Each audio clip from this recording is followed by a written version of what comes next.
ముందుగా మీడియా మిత్రులకు ఆదివాసీ ఉద్యమ వందనాలు. దాంతోపాటుగా ఉస్మానియా యూనివర్సిటీ వివిధ విద్యార్థి సంఘాలు పేరున విద్యార్థి సంఘాల నాయకులందరికీ ఆదివాసీ ఉద్యమ వందనాలు తెలియజేస్తూ ఉన్నాం.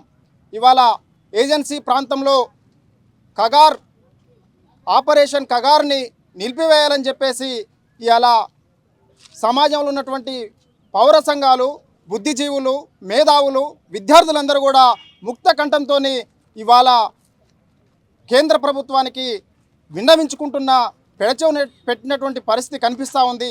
ఇవాళ ముఖ్యంగా ఏజెన్సీ ప్రాంతంలో 5th షెడ్యూల్ ఏరియాలో ప్రత్యేకమైనటువంటి హక్కులు చట్టాలు ఉన్నాయి. ఆ రోజే భారత రాజ్యాంగంలో కల్పించినటువంటి హక్కులను ఇవాళ ఈ రోజు వరకు కూడా ఏజెన్సీ ప్రాంతాల్లో ఉన్నటువంటి ప్రజలకు చేరువ చేయకపోవడం వల్లనే ఇవాళ ఇటువంటి పరిస్థితులు ఏర్పడుతున్నాయి. దీని అంతటి కారణం కూడా ఇవాళ కేంద్ర ప్రభుత్వం అని చెప్పాలి.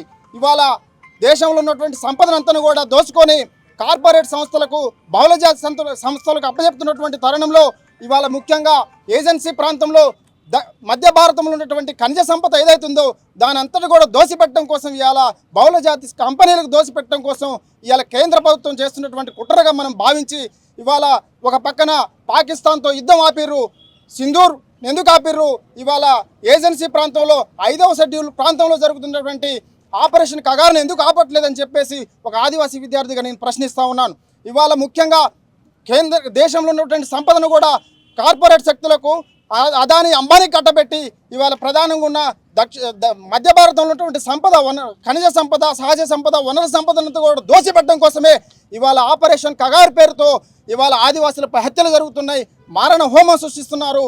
అయినా ఎక్కడ ప్రశ్నిస్తామో అక్కడ ఉద్యమం ఉంటుందనేటువంటి విషయాన్ని ఈ దేశంలో ఉన్నటువంటి ప్రభుత్వాలు ఆలోచన చేయాలని చెప్పేసి చెప్తా ఉన్నాం.